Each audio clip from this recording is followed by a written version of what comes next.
قاف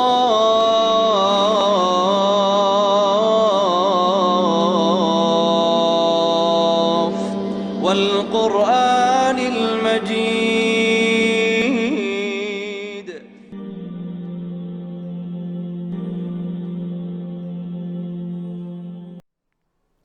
الحمد لله نحمده ونستعينه ونؤمن به ونتوكل عليه ونعوذ بالله من شرور أنفسنا ومن سيئات أعمالنا. من يهده الله فلا مضل له ومن يضلله فلا هادي له. ونشهد أن لا إله إلا الله وحده لا شريك له ونشهد أن سيدنا محمدًا عبده ورسوله. فإن خير الحديث كتاب الله وخير الهدي هدي محمد صلى الله عليه وسلم وشر الأمور محدثاتها وكل محدثة بدعة وكل بدعة ضلالة وكل ضلالة في النار أو كما قال صلى الله تعالى عليه وسلم.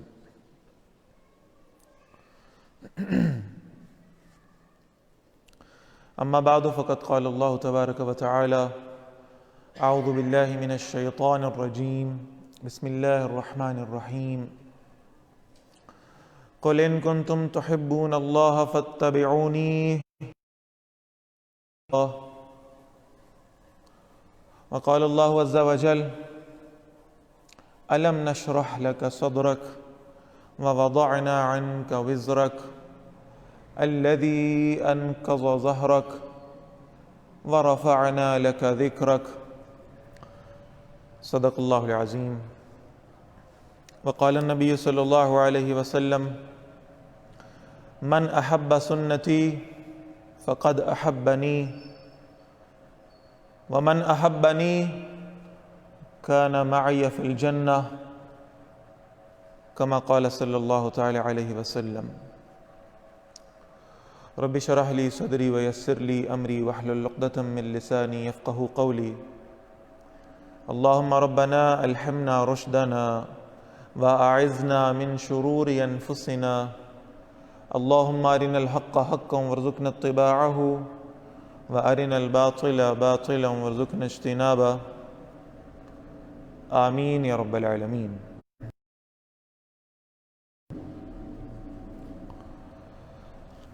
حضرات محترم،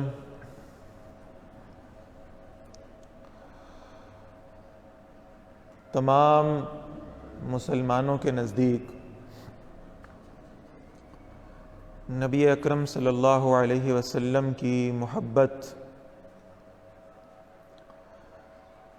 یہ ایمان کی پہلی اور سب سے بنیادی شرط ہے.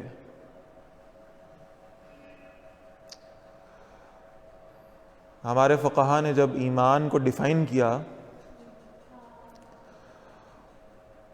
تو سب سے مختصر اور سب سے جامع جو اس کی تعریف بیان کی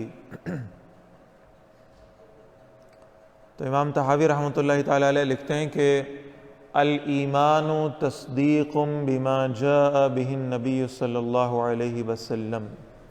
ایمان ہر اس شے کی تصدیق کا نام ہے جس کو لے کر کے آئے ہیں محمد الرسول اللہ صلی اللہ علیہ وسلم. گویا اس تعریف کی روشنی میں اگر دیکھا جائے تو توحید وہی معتبر ہے، ایمان باللہ وہی معتبر ہے جو ایمان بالرسالت کی روشنی میں ہے. اللہ تعالیٰ کا وہی تعارف معتبر ہے جو تعارف کرایا محمد الرسول اللہ صلی اللہ علیہ وسلم نے. آخرت کا وہی تصور معتبر ہے جو تصور پیش کیا ہے نبی اکرم صلی اللہ علیہ وسلم نے. آپ کو معلوم ہے کہ مکہ میں مشرکین رہا کرتے تھے. مشرک کا لفظ اس بات پہ دلالت کرتا ہے کہ اللہ کو مانتے تھے، بس اللہ کے ساتھ شرک کیا کرتے تھے. تو اللہ کے نام سے تو وہ بھی واقف تھے، اور جب عبد اللہ عبد الرحمن والی بات آئی اور یعنی اللہ تعالیٰ کا نام لیا ہے نبی اکرم صلی اللہ علیہ وسلم نے کہ اللہ پر ایمان لے آؤ، تو انہوں نے فوراً کوشش کی کہ کہیں سے کچھ ایسی سملیرٹیز تلاش کر لی جائیں، کہیں سے کچھ ایسے پوائنٹس ڈھونڈ لیے جائیں کہ جن پر جو کامن پوائنٹس ہوں، جن پر ہم جمع ہو سکیں.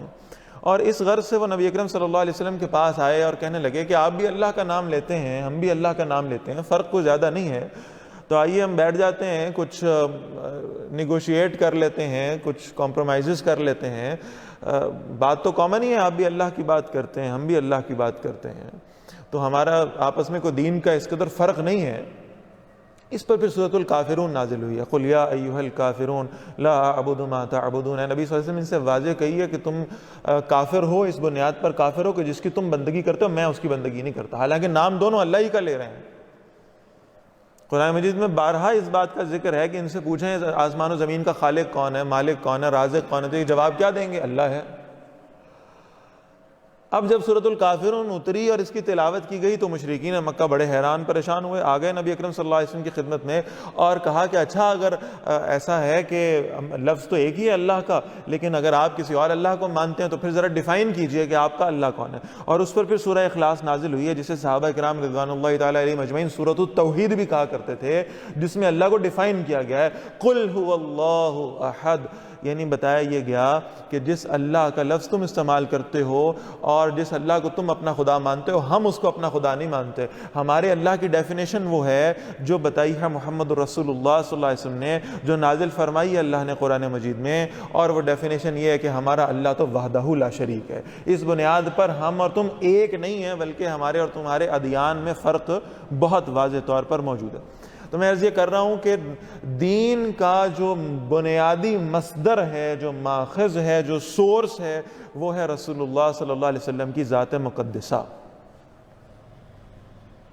ہمیں اللہ تعالیٰ کا تعارف ملا تو نبی اکرم صلی اللہ علیہ وسلم سے، ہمیں قرآن مجید میں میسر آیا تو نبی اکرم صلی اللہ علیہ وسلم سے، ہمیں آخرت کا تصور ملا تو نبی اکرم صلی اللہ علیہ وسلم سے. کون سے اعمال صالحہ ہیں اور کون سے فاسقہ ہیں، اس کو ڈیفائن کیا محمد الرسول اللہ نے صلی اللہ علیہ وسلم.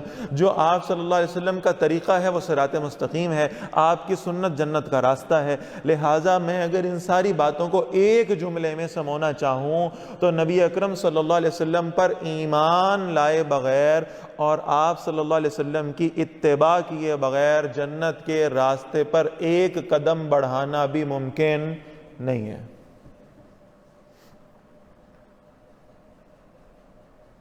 اور جیسے ہی انسان کلمہ پڑھتا ہے، یہ ایک بڑی نیچرل فیلنگ ہے، اور اسے آپ اللہ تعالیٰ کی طرف سے کوئی خاص رحمت سے تعبیر کر سکتے ہیں کہ جب انسان کلمہ پڑھتا ہے، اللہ پہ ایمان لا رہا ہے، آخرت پر لا رہا ہے، رسالت پر ایمان لا رہا ہے، فرشتوں کو بھی مان رہا ہے، قرآن مجید کو بھی مان رہا ہے، ان سب چیزوں پر ایمان لا رہا ہے، تو بہرحال جہاں اسے اللہ کی محبت ملتی ہے، وَالَّذِينَ آمَنُوا أَشَدُّ حُبًّا لِلَّهِ، ایمان والے تو اللہ تعالیٰ سے شدید محبت رکھتے ہیں. جہاں اسے اللہ کی جانب سے یہ تحفہ دیا جاتا ہے اس ایمان کے صلے میں کہ اسے اللہ کی محبت میسر آتی ہے، وہیں ایک تحفہ اسے یہ بھی ملتا ہے کہ نبی اکرم صلی اللہ علیہ وسلم کی محبت بھی اللہ تعالیٰ کی جانب سے اسے عطا کی جاتی ہے. کوئی ایک شخص جو مومن ہے اس کے بارے میں یہ گمان ہی نہیں کیا جا سکتا کہ معاذ اللہ یہ رسول اللہ صلی اللہ علیہ وسلم کی محبت سے اس کا دل خالی ہے، گمان ہی نہیں ہو سکتا. ہر شخص کے دل میں یہ محبت موجود ہے الحمدللہ.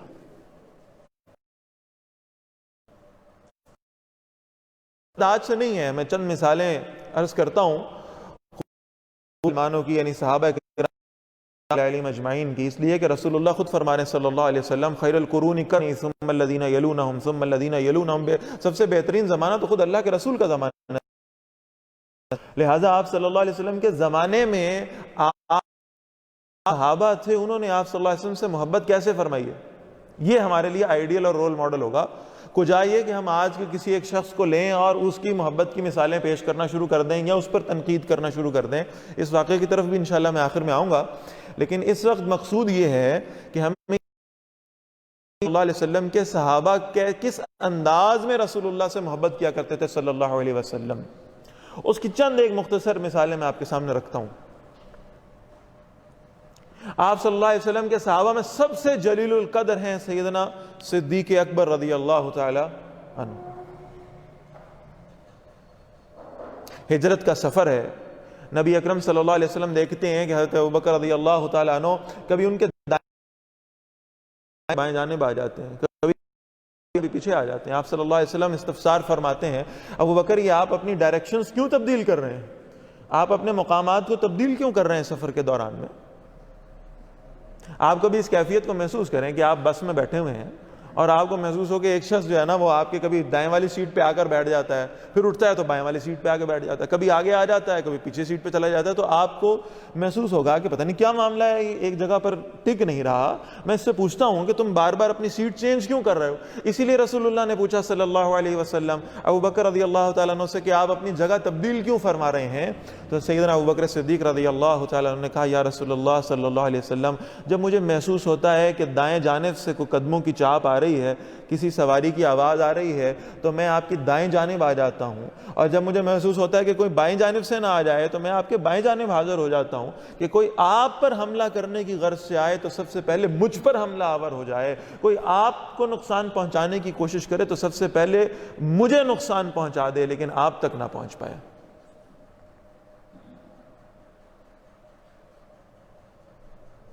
پھر آتا ہے غار ثور۔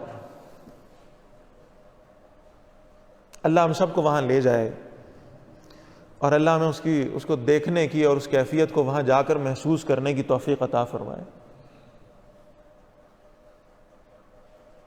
سفر ہے، پہاڑ پہ چڑھنا ہے، غار تک پہنچنا ہے، کیسے پہنچیں گے؟ اور یہاں آپ نوٹ فرمائیے گا کہ اس ہجرت کے سفر کے دوران رسول اللہ صلی اللہ علیہ وسلم کی عمر مبارک کو 51-52 سال کے قریب ہے، اور سیدنا صدیق اکبر رضی اللہ تعالیٰ ان سے 2.5 سال چھوٹے ہیں صرف۔ آپ صلی اللہ علیہ وسلم پوچھتے ہیں کہ ابو بکر ہم اوپر کیسے جائیں گے؟ تو سیدنا ابو بکر صدیق رضی اللہ تعالیٰ عنہ نیچے بیٹھتے ہیں اور کہتے ہیں، میرے کندھے یا رسول اللہ آپ کی سواری کے لیے حاضر ہے صلی اللہ علیہ وسلم۔ صرف 2.5 سال کا فرق ہے عمر میں۔ اپنے کندھوں پر نبی اکرم صلی اللہ علیہ وسلم کو سوار کرتے ہیں، غار تک پہنچتے ہیں، پھر خود پہلے غار کے اندر جاتے ہیں اس کا سیکیورٹی چیک کرنے کے لیے۔ اور جب نبی اکرم صلی اللہ علیہ وسلم غار کے اندر تشریف لاتے ہیں تو سیدنا صدیق اکبر رضی اللہ تعالیٰ عنہ کے تن پر قمیض نہیں ہے۔ آپ صلی اللہ علیہ وسلم نے پوچھا، یہ قمیض کہاں گئی؟ عرض کیا، یا رسول اللہ صلی اللہ علیہ وسلم، اس غار کے اندر جتنے سوراخ تھے میں نے اپنی قمیض کو پھاڑا، اس کے حصے بنائے، ان سے ان سوراخوں کو بند کیا تاکہ ان میں سے کوئی ایسی شے نہ ہو، کوئی کیڑا مکوڑا، کوئی ایسا جانور ان کے اندر موجود نہ ہو جو آپ کو نقصان پہنچا سکے، تکلیف پہنچا سکے۔ اللہ کے رسول صلی اللہ علیہ وسلم سیدنا صدیق اکبر رضی اللہ تعالیٰ عنہ کی گود میں سر رکھتے ہیں اور آرام فرماتے ہیں۔ سفر کی تھکاوٹ ہے، تھکن ہے، آپ صلی اللہ علیہ وسلم آرام فرمانے لگتے ہیں، اور پھر محسوس ہوتا ہے کہ سیدنا صدیق اکبر رضی اللہ تعالیٰ عنہ کی آنکھوں میں آنسو ہیں۔ آپ صلی اللہ علیہ وسلم اپنی نیند سے بیدار ہوتے ہیں، پوچھتے ہیں، ابو بکر کیا ہوا؟ یہ آنکھوں میں آنسو کیوں ہیں؟ یہ چہرے پر تکلیف کے آثار کیوں ہیں؟ یا رسول اللہ صلی اللہ علیہ وسلم، غار کا ایک سوراخ باقی تھا، میری قمیض کا کپڑا ختم ہو گیا تھا، اس غار کے سوراخ پر میں نے اپنا پیر رکھا تھا اور اس پیر سے اس کو دبانے اور بند کرنے کی کوشش کی تھی۔ اس سوراخ کے اندر کوئی سانپ موجود ہے جو بار بار آ کر میرے پیروں پر کاٹتا ہے اور مجھے اس کی تکلیف ہوتی ہے۔ اللہ کے رسول نے فرمایا صلی اللہ علیہ وسلم، ابو بکر آپ اپنا پیر ہٹا لیتے؟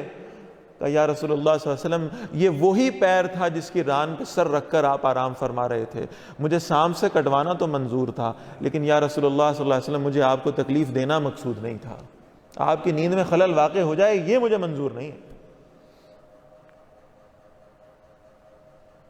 یہ ہیں اصل میں وہ محبت کے رول ماڈلز جو ہمارے سامنے رکھے گئے ہیں۔ میں بہت دفعہ پہلے بھی عرض کر چکا کہ وہ سائنس اس کو کہتی ہے ریفلیکس ایکشنز ہوتے ہیں، یعنی جب کبھی آپ کو کوئی ایسی تکلیف پہنچتی ہے، کسی بہت زیادہ گرم شے کو آپ ہاتھ لگا دیتے ہیں، کسی کو کانٹا آپ کے پیروں میں چبھ جاتا ہے تو آپ فوراً پیر پیچھے کرتے ہیں، سوچتے نہیں ہیں اس پہ کہ مجھے کیا کرنا چاہیے کیا نہیں۔ لیکن یہاں رسول اللہ صلی اللہ علیہ وسلم کی محبت ان ریفلیکس ایکشنز پر بھی غالب آ چکی۔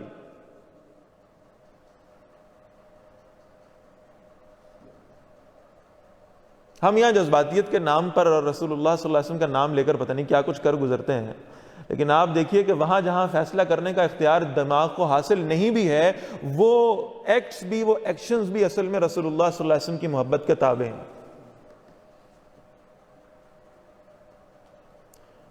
سیدنا عمر فاروق رضی اللہ تعالیٰ عنہ حاضر ہوئے، یا رسول اللہ صلی اللہ علیہ وسلم میں آپ سے بہت محبت کرتا ہوں، بہت محبت کرتا ہوں، بہت محبت کرتا ہوں۔ آپ صلی اللہ علیہ وسلم نے پوچھا، عمر کیا آپ اپنی اولاد سے بھی زیادہ مجھ سے محبت کرتے ہیں؟ اپنے والدین سے بھی زیادہ مجھ سے محبت کرتے ہیں؟ اپنے مال سے بھی زیادہ مجھ سے محبت کرتے ہیں؟ عرض کیا، یا رسول اللہ صلی اللہ علیہ وسلم یہ سب کچھ میں آپ کے نام پر وار دینے کو تیار ہوں۔ تو آپ صلی اللہ علیہ وسلم نے اگلا سوال کیا، عمر کیا آپ اپنی جان سے بھی زیادہ مجھ سے محبت کرتے ہیں؟ عرض کیا، یا رسول اللہ صلی اللہ علیہ وسلم عمر اپنی جان سے بھی زیادہ آپ سے محبت کرتا ہے۔ پھر آپ صلی اللہ علیہ وسلم نے فرمایا، عمر اب آپ کا ایمان بالکل مکمل ہو گیا۔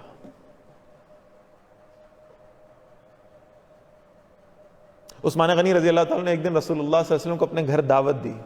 عرض کیا، یا رسول اللہ صلی اللہ علیہ وسلم کھانا ہمارے ساتھ کھائیے۔ آپ صلی اللہ علیہ وسلم نے دعوت کو قبول فرمایا اور آپ صلی اللہ علیہ وسلم چل پڑے۔ سیدنا عثمان غنی رضی اللہ تعالیٰ کچھ قدم پیچھے آ رہے ہیں، آپ صلی اللہ علیہ وسلم سے کچھ قدم پیچھے آ رہے ہیں۔ ایک تو ادب کا تقاضا، احترام کا تقاضا ہے کہ برابر نہیں چل رہے، لیکن بہرحال کچھ قدم پیچھے ہیں اور زیر لب گنتی گن رہے ہیں، زیر لب گنتی گن رہے ہیں۔ تو نبی اکرم صلی اللہ علیہ وسلم کے چہرے پر مسکراہٹ آئی۔ آپ صلی اللہ علیہ وسلم نے پوچھا، عثمان کیا گن رہے ہو؟ عرض کیا، یا رسول اللہ صلی اللہ علیہ وسلم میں نے اللہ سے وعدہ کیا تھا جس دن نبی اکرم صلی اللہ علیہ وسلم مجھے یہ سعادت دیں گے نا کہ آپ صلی اللہ علیہ وسلم میرے گھر تشریف لائیں گے، تو میں نے اللہ سے وعدہ کیا تھا جتنے قدم چل کر رسول اللہ میرے گھر آئیں گے اتنے غلام میں اللہ کی راہ میں آزاد کر دوں گا۔ یا رسول اللہ صلی اللہ علیہ وسلم میں تو آپ کے قدم مبارک گن رہا ہوں کہ آپ کتنے قدم اٹھاتے ہیں، اور میں اتنے غلام اللہ کے راستے میں آزاد کروں گا، میری سعادت کہ آپ میرے گھر تشریف لے آئے صلی اللہ علیہ وسلم۔ کنویں کا سودا ہو گیا۔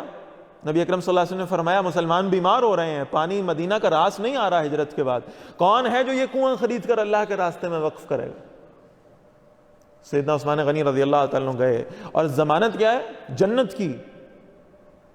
کنواں خریدا، وقف کیا مسلمانوں کے لیے، ایک پیالہ پانی صرف لیا۔ اس دن ان کی باری نہیں بنتی، اگلے دن باری بنتی تھی، ظاہر سودا ہوا تھا۔ ایک پیالہ پانی کا لیا، وہ پیالہ پانی کا لے کر رسول اللہ صلی اللہ علیہ وسلم کی خدمت میں حاضر ہوئے۔ یا رسول اللہ صلی اللہ علیہ وسلم اس یہودی نے جتنے پیسے مانگے میں نے اس کو دے دیے، میں نے اس سے کوئی بارگیننگ نہیں کی، اور اس کے بدلے میں نے اسے کہا مجھے ایک ایکسٹرا فیور دے دو کہ مجھے ایک پیالہ پانی کا اور دو، اور وہ ایک پیالہ لے کر میں آپ کی خدمت میں حاضر ہو گیا ہوں۔ یا رسول اللہ صلی اللہ علیہ وسلم وہ پیالہ میں نے خود نہیں پیا، میں نے اپنے بچوں کو نہیں پلایا، وہ پانی کا پیالہ لے کر میں آپ کی خدمت میں آپ کو پلانے کے لیے حاضر ہوا ہوں۔ اب ایک ایکسٹرا فیور مجھے آپ سے چاہیے، اور وہ یہ ہے کہ یا رسول اللہ صلی اللہ علیہ وسلم یہ پیالہ میں آپ کو اپنے ہاتھوں سے پلانا چاہتا ہوں۔ حضور نے فرمایا پلاؤ۔ پانی کا پیالہ پلایا اور پیالہ خالی ہو گیا۔ حضور صلی اللہ علیہ وسلم نے پانی نوش فرما لیا، پیالہ خالی ہو گیا۔ اب عثمان غنی رضی اللہ تعالیٰ عنہ اس پیالے کو ہونٹ لگا کے کھڑے ہیں۔ رسول اللہ صلی اللہ علیہ وسلم فرماتے ہیں، عثمان اس میں پانی تو کوئی نہیں، کیا تلاش کرتے ہو؟ کہا یا رسول اللہ صلی اللہ علیہ وسلم اگر پانی کی طلب ہوتی تو وہی یہودی سے پانی لے کر ایک پیالہ پی لیتا، طلب پانی کی نہیں تھی، طلب تو یہ تھی یا رسول اللہ صلی اللہ علیہ وسلم کہ اس پیالے پر جس جگہ میرے نبی کے ہونٹ لگیں وہاں میں اپنے ہونٹوں کو مس کر دوں۔ اللہ کے رسول نے فرمایا صلی اللہ علیہ وسلم، فرمایا لوگوں گواہ ہو جاؤ، حوض کوثر ہوگا، میرے دائیں جانب ابو بکر ہوں گے، بائیں جانب عمر ہوں گے رضی اللہ تعالی عنہما، لوگ آتے ہوں گے، میں پیالہ بھر کر ابو بکر کو پکڑاؤں گا وہ پلائیں گے، میں پیالہ بھر کے عمر کو پکڑاؤں گا وہ پلائیں گے رضی اللہ تعالیٰ عنہ، اور پھر عثمان آئے گا اور میں ابو بکر و عمر کو کہوں گا اب تم پیچھے ہٹ جاؤ، اس نے اپنے ہاتھوں سے مجھے پلایا تھا، آج میں اسے اپنے ہاتھوں سے پلاؤں۔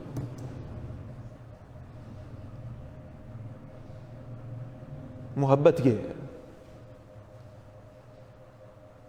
بنو دینار کی ایک عورت تھی، صرف صحابہ میں نہیں صحابیات میں بھی یہ محبت تھی۔ بہرحال بنو دینار کی ایک عورت، غزوہ احد میں اس کے خاندان کے 3 لوگ شہید ہو گئے، باپ شہید ہو گیا، بھائی شہید ہو گیا، شوہر شہید ہو گیا۔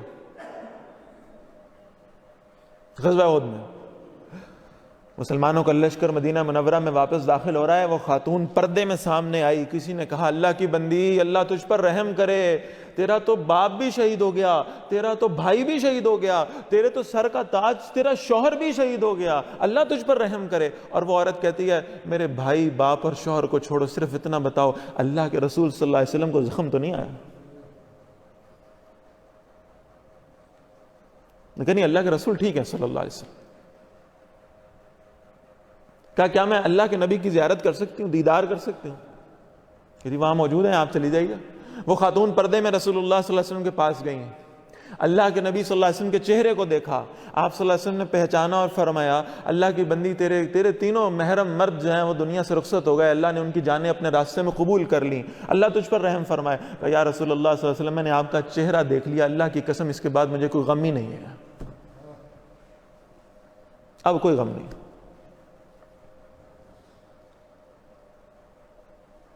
اسی غزوہ احد میں سعد بن ربیع رضی اللہ تعالیٰ عنہ جلیل القدر صحابی ہیں، زخمی ہو گئے۔ جب جنگ ختم ہوئی رسول اللہ صلی اللہ علیہ وسلم نے زید بن ثابت رضی اللہ تعالیٰ عنہ کو کہا ذرا سعد کو ڈھونڈو کہاں ہیں۔ زید بن ثابت رضی اللہ تعالیٰ عنہ ڈھونڈتے جہاں میتیں تھیں وہاں ڈھونڈتے پہنچے۔ سعد بن ربیع رضی اللہ تعالیٰ عنہ شدید زخمی ہیں، جان نکلنے والی ہے۔ زید بن ثابت رضی اللہ تعالیٰ نے جا کر کہا سعد، نبی اکرم صلی اللہ علیہ وسلم نے مجھے آپ کو ڈھونڈنے کے لیے بھیجا تھا، شکر ہے میں نے آپ کو پا لیا اس سے پہلے کہ آپ دنیا سے رخصت ہو جاتے۔ سعد بن ربیع نے کہا رضی اللہ تعالیٰ جا کر میرے نبی کو بتا دینا کہ اللہ کی قسم میں نے جنت کی خوشبو پا لی ہے، میں نے جنت کی خوشبو پا لی ہے، رب کعبہ کی قسم میں کامیاب ہو گیا۔ یہ پیغام دے دینا رسول اللہ کو صلی اللہ علیہ وسلم، اور جا کر انصار کی قوم کو، یہ بھی خود انصاری تھے، انصار کی میری قوم کے لوگوں کو کہہ دینا، میری آخری وصیت دے دینا کہ اللہ کے رسول صلی اللہ علیہ وسلم بھی موجود ہوں اور انصار کی قوم بھی موجود ہو، ایک آدمی بھی زندہ ہو اور رسول اللہ صلی اللہ علیہ وسلم کو ایک کانٹا بھی چبھ جائے تو خدا کی قسم اللہ تمہیں معاف نہیں کرے گا، یا تو تم زندہ ہی نہ ہو، اور اگر تم زندہ ہو تو تمہاری زندگی میں رسول اللہ صلی اللہ علیہ وسلم کو کانٹا چبھنے تک کی تکلیف بھی نہ پہنچے۔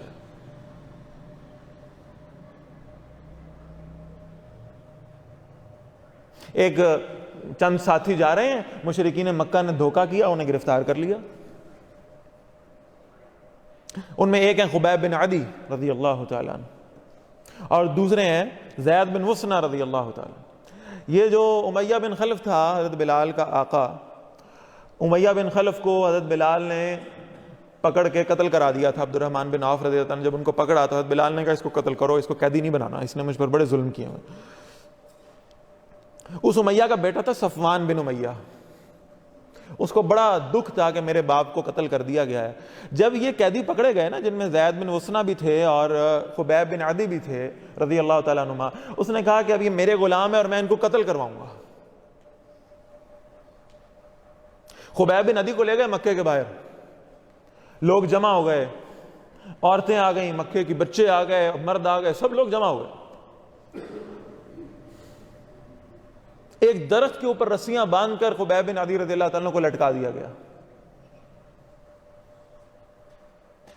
اور بڑی عجیب بات ہے کہ مشرکوں میں سے ایک آدمی نے آ کر کہا کہ یہ لوگ سب تیار ہیں، تیرا تماشا دیکھ رہے ہیں، اور ان میں سے کچھ لوگ ایسے ہیں جن کے ہاتھوں میں چھریاں ہیں اور اب یہ تیرے جسم کے گوشت کو کاٹنے لگے ہیں، صرف ایک دفعہ کہہ دے کہ کاش اس وقت میری جگہ پر محمد ہوتے صلی اللہ علیہ وسلم۔ تڑپ کر کہا ہے خبیب بن عدی نے رضی اللہ تعالیٰ، اللہ کی قسم میری بوٹیوں کا ایک ایک ریشہ بھی تم الگ کر دو، مجھے یہ تو قبول ہوگا، یہ قبول نہیں ہوگا کہ میرے نبی کے پیروں میں کانٹا بھی چبھ جائے مدینہ میں، میں اس کو قبول نہیں کروں گا۔ وہ لکھا ہے کتابوں کے اندر، وہ جو جب ان کے ساتھ یہ سب کچھ ہو رہا تھا، ان کے جسم کے حصوں کو کاٹا جا رہا تھا اور انہیں تختے کے اوپر چڑھایا جا رہا تھا، اس وقت ان کے الفاظ کیا تھے کہ یا اللہ میں تجھے گواہ بناتا ہوں یہ جو کچھ میرے ساتھ کر رہے ہیں، یہاں عورتیں بچے بوڑھے کھڑے ہو کر میرا تماشا دیکھ رہے ہیں، مجھے یہاں تختے پر لٹکا دیا گیا ہے، میرے جسم کے حصے کاٹے جا رہے ہیں، میری روح مجھے کھنچتی ہوئی محسوس ہو رہی ہے، لیکن یا اللہ میں اس بات پر مطمئن ہوں یہ تکلیف مجھے ہو رہی ہے، میرے نبی کو نہیں ہو رہی، میں اس پہ مطمئن دنیا سے جاؤں۔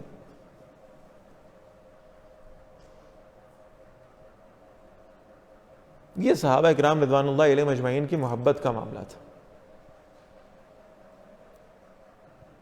ایک صحابی کے بارے میں آتا ہے رضی اللہ تعالیٰ عنہ، عبد الرحمن بن قراد رضی اللہ تعالیٰ عنہ.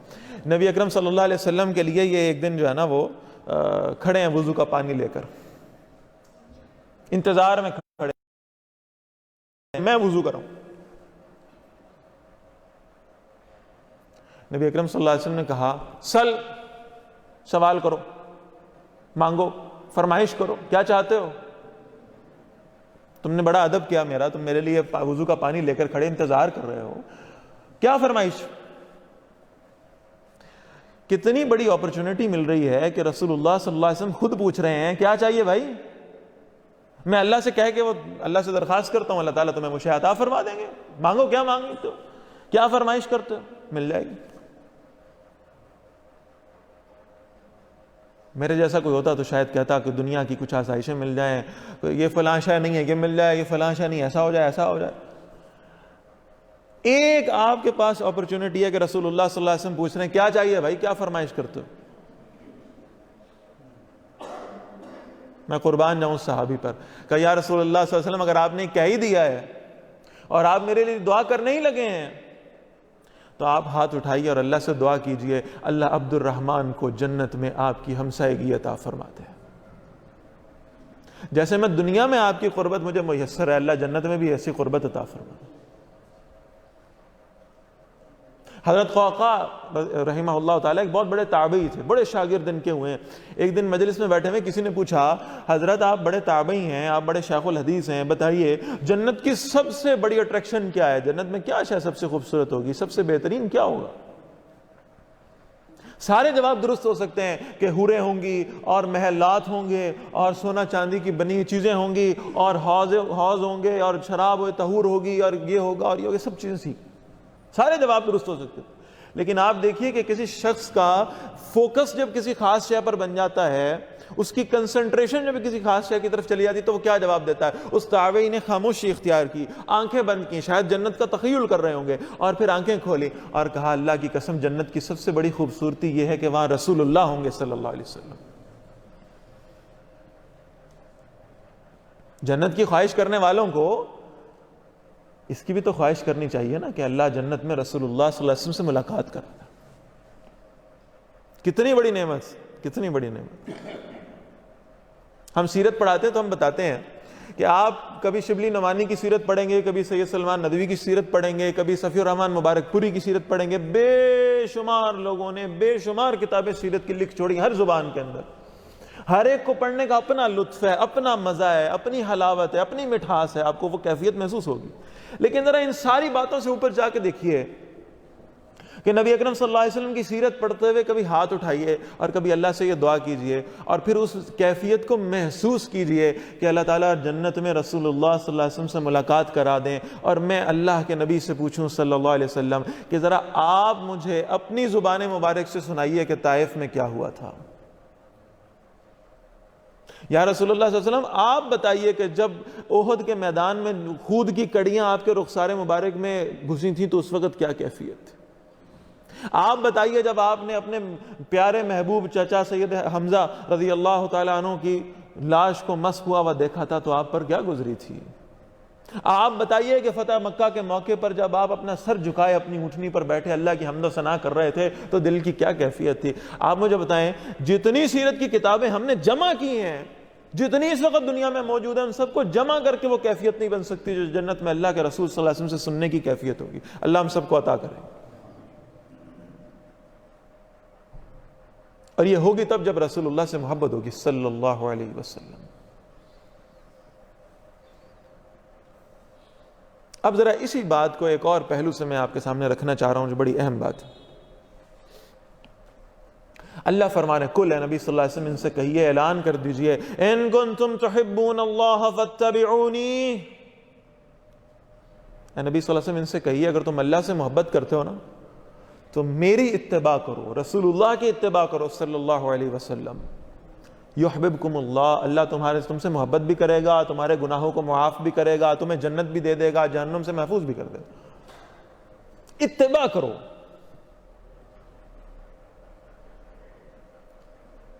یاد رکھیے فقہا نے بڑی خوبصورت تقسیم کی، اللہ کی اطاعت جمع اللہ کی محبت ہو تو عبادت بن جاتی ہے،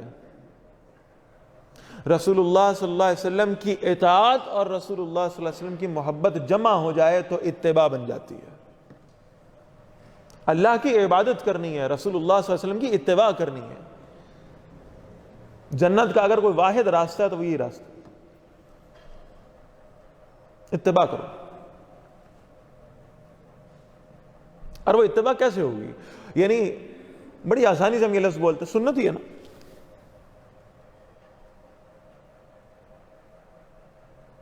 ایک تابعی ہے جن کا نام ہے سالم رحمہ اللہ، یہ بیٹے ہیں حضرت عبداللہ بن عمر رضی اللہ تعالیٰ عنہ کے، اور عبداللہ بن عمر رضی اللہ تعالیٰ عنہ بیٹے ہیں سیدنا عمر فاروق رضی اللہ تعالیٰ عنہ۔ سالم بن عبداللہ بن عمر رحمہ اللہ ورضی اللہ تعالیٰ عنہما، یہ جب کسی سفر پہ جاتے تھے تو جاتے جاتے لوگوں سے کہتے تھے بس ذرا چند لمحے یہاں رکنا ہے، بس ذرا کچھ دیر کے لیے یہاں رکنا ہے، اب ذرا یہاں رکنا ہے۔ اب وہ لوگ پوچھ رہے ہیں کہ حضرت آپ جلیل القدر تابعی ہیں اور آپ صحابہ کے بیٹے ہیں، لیکن بہرحال یہ کہ یہ بار بار رکنے کی کیفیت ہمیں بھی ذرا حکمت سمجھا دیں، آپ کیوں رکتے ہیں؟ کہا جب میں اپنے والد یعنی عبداللہ بن عمر کے ساتھ سفر کیا کرتا تھا تو وہ ان مقامات پر رکا کرتے تھے اور میں ان سے پوچھا کرتا تھا کہ آپ یہاں کیوں رکتے ہیں؟ تو عبداللہ بن عمر رضی اللہ تعالیٰ عنہ کہتے تھے میں اپنے والد عمر فاروق رضی اللہ تعالیٰ عنہ کے ساتھ جب سفر کرتا تھا تو وہ انہی مقامات پر رکتے تھے اور میں ان سے پوچھتا تھا کہ آپ یہاں کیوں رکیں؟ تو سیدنا عمر فاروق رضی اللہ تعالیٰ عنہ فرماتے تھے ہم نے ایک مرتبہ رسول اللہ صلی اللہ علیہ وسلم کے ساتھ سفر کیا، آپ صلی اللہ علیہ وسلم نے انہی مقامات پر قیام فرمایا اور آپ نے یہاں کھڑے ہو کر نماز ادا فرمائی اور آپ نے وضو کیا، اور وضو کرتے وقت آپ صلی اللہ علیہ وسلم کے چہرے پر مسکراہٹ تھی اور آپ نے اپنا چہرہ مبارک آسمان کی طرف کیا۔ اب حضرت عمر سے لے کر عبداللہ بن عمر سے لے کر سالم بن عبداللہ بن عمر تک اگر وہ اسی راستے پر سفر کرتے ہیں، انہی مقامات پر رکتے ہیں، وہیں پہ نفل نماز ادا کرتے ہیں، وہیں وضو کرتے ہیں، پھر اپنے چہرے پر مسکراہٹ لاتے ہیں اور پھر آسمان کی طرف اپنا چہرہ کر کے کہتے ہیں میں نے رسول اللہ کی سنت کو پورا کر دیا صلی اللہ علیہ وسلم۔ کہیں حکم ہے یہاں رکنے کا؟ کہیں حکم ہے کہ کسی خاص جگہ پر آپ نے رک کر نفل پڑھنا ہے؟ لیکن چونکہ رسول اللہ صلی اللہ علیہ وسلم کو ایسا کرتے دیکھا ہے تو سینہ بہ سینہ وہ روایت چل رہی ہے اور چلتی چلی جا رہی ہے۔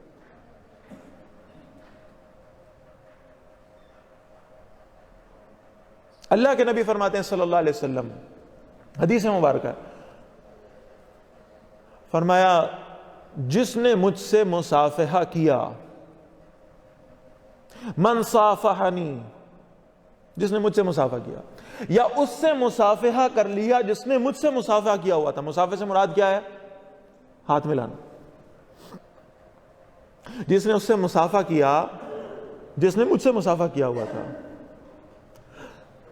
دخل الجنہ، اللہ نے اس کو جنت میں داخل کر دیا، جنت اس پر واجب ہو گئی۔ آپ اندازہ لگائیے رسول اللہ صلی اللہ علیہ وسلم نے حدیث پڑھی، سارے صحابہ آپ صلی اللہ علیہ وسلم کے گرد جمع ہو گئے، یا رسول اللہ صلی اللہ علیہ وسلم ہم سے ہاتھ ملا لیجیے، ہم سے مصافحہ کر لیجیے۔ آپ صلی اللہ علیہ وسلم مصافحہ فرما لیا۔ اب ایک صحابی بیٹھا اپنے شاگردوں کو حدیث پڑھانے، اور جب اس حدیث کا تذکرہ آیا تو تابعین نے کہا کہ صحابی سے کہا استاد جی آپ نے رسول اللہ صلی اللہ علیہ وسلم سے ہاتھ ملایا تھا، اب ہم آپ سے ہاتھ ملاتے ہیں، اللہ ہمیں بھی جنت ہم پر واجب فرما دے۔ تو انہوں نے آ کر سارے شاگردوں نے اپنے شیخ سے ہاتھ ملایا۔ 1442 ہجری میں آج ہم موجود ہیں۔ آج بھی جب شیخ الحدیث وہ حدیث پڑھاتا ہے تو سارے شاگرد اٹھ کر آتے ہیں اور آ کر کہتے ہیں حضرت ہمارے ساتھ ہاتھ ملا لیجئے، اور یہ مصافحہ کرنے کا تسلسل آج سے شروع ہوتا ہے، رسول اللہ صلی اللہ علیہ وسلم تک جاتا ہے۔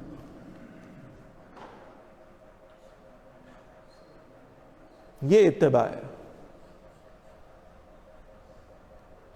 آپ ضرور دیکھیے فقہی احکام کیا ہیں، بہت اچھی بات ہے، لیکن جائیے معلوم ہو جائے کہ اللہ کے رسول کا ایک حکم آ گیا صلی اللہ علیہ وسلم، پھر وہاں ہماری اپنی عقل، ہمارا شعور، ہمارے رسم و رواج،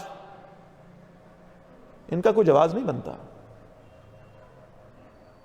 میں نے بالکل آغاز میں حدیث پڑھی تھی، اللہ کے رسول فرماتے ہیں صلی اللہ علیہ وسلم من احب سنتی، وہ جسے میری سنت سے محبت ہے، جس نے میری سنت سے محبت کی، صرف عمل کی بات نہیں کر رہا میں، حدیث میں عمل کا لفظ نہیں ہے، صرف من احب سنتی، عمل بھی کیا اور اس عمل سے محبت بھی کی کہ میں رسول اللہ صلی اللہ علیہ وسلم کی اتباع میں یہ عمل کر رہا ہوں. من احب سنتی فقد احبنی، آپ نے فرمایا جس نے میری سنت سے محبت کی اس نے گویا مجھ سے محبت کی.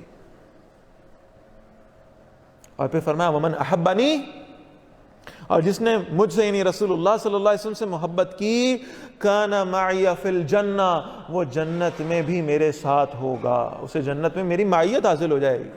کتنا بڑا انعام ہے، اللہ ہمیں یہ عطا فرما دے.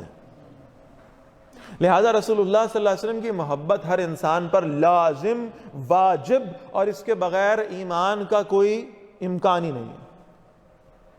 اور نبی اکرم صلی اللہ علیہ وسلم پر ایمان اور آپ کی محبت کا تقاضا کہ آپ صلی اللہ علیہ وسلم کی سنتوں سے محبت کی جائے. یہ تو میں نے بہت یعنی اختصار سے یہ باتیں آپ کے سامنے عرض کی ہیں. ذرا مستقل سنتوں کی طرف توجہ دے لیں، یعنی وہ سنتیں جو رسول اللہ صلی اللہ علیہ وسلم نے مستقلاً کی ہیں. کوہ صفا کے دن سے لے کر اس روز تک جب رسول اللہ صلی اللہ علیہ وسلم دنیا سے رخصت ہوئے، اس دن تک نبی اکرم صلی اللہ علیہ وسلم نے مسلسل مستقلاً ایک سنت پر عمل کیا ہے، اور وہ اللہ کے دین کی دعوت دینا. ذرا مجھے اور اپنے آپ کو دیکھ لینا چاہیے کہ یہ سنت میری زندگی میں ہے کہ نہیں ہے.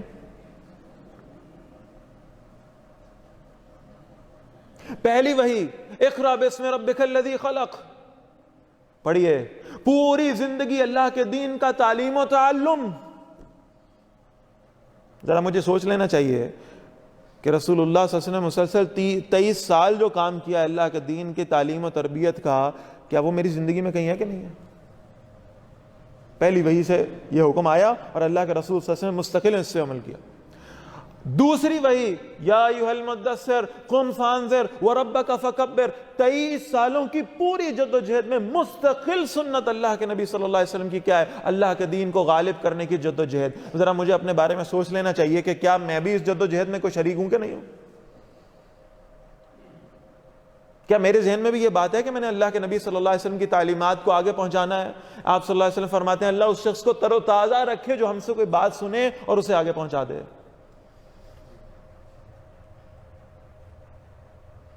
کیا کر رہے ہیں 23 سال اللہ کے نبی صلی اللہ علیہ وسلم؟ یتلو علیہم آیاتی ویزکیہم ویعلمہم الکتاب والحکمہ، تلاوت قرآن ہو رہی ہے اور تزکیہ ہو رہا ہے اور علم و حکمت کی تعلیم ہو رہی ہے. یہ سب ہو رہا ہے. کیا ہماری زندگیوں میں یہ ہے؟ کیا یہ محبت کا دعویٰ کہیں کھوکھلا تو نہیں ہے؟ کیا صرف ایک جذباتی نعرہ تو نہیں ہے؟ کیا اتباع ہے؟ کیا عمل ہے؟ کیا اطاعت ہے رسول اللہ کی صلی اللہ علیہ وسلم؟ اور بالکل آخری بات عرض کرنے کی طرف جا رہا ہوں. یہ جو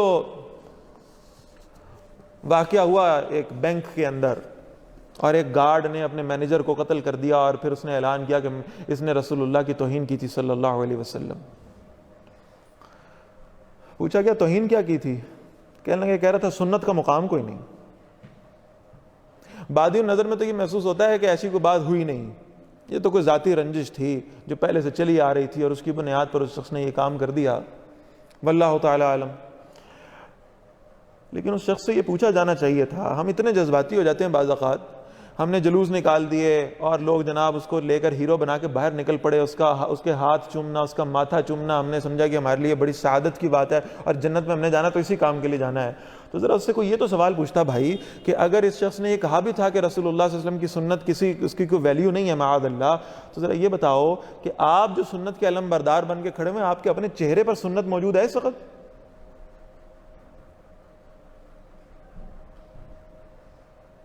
اس کی طرف کسی کی توجہ نہ گئی.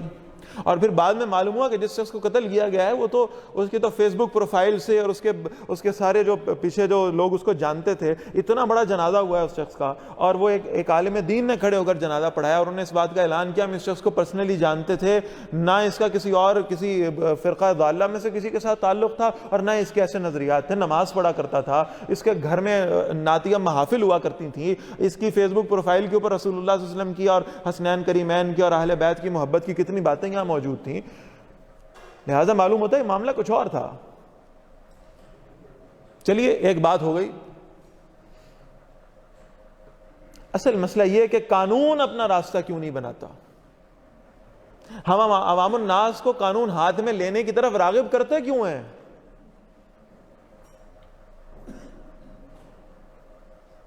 ہاں تو ہونا یہ چاہیے تھا کہ جن لوگوں کے ہاتھوں میں قانون ہے وہ اس قانون کو نافذ کرتے. کیا 295A سے 295C تک کی پوری شقیں اور دفعات موجود نہیں ہیں؟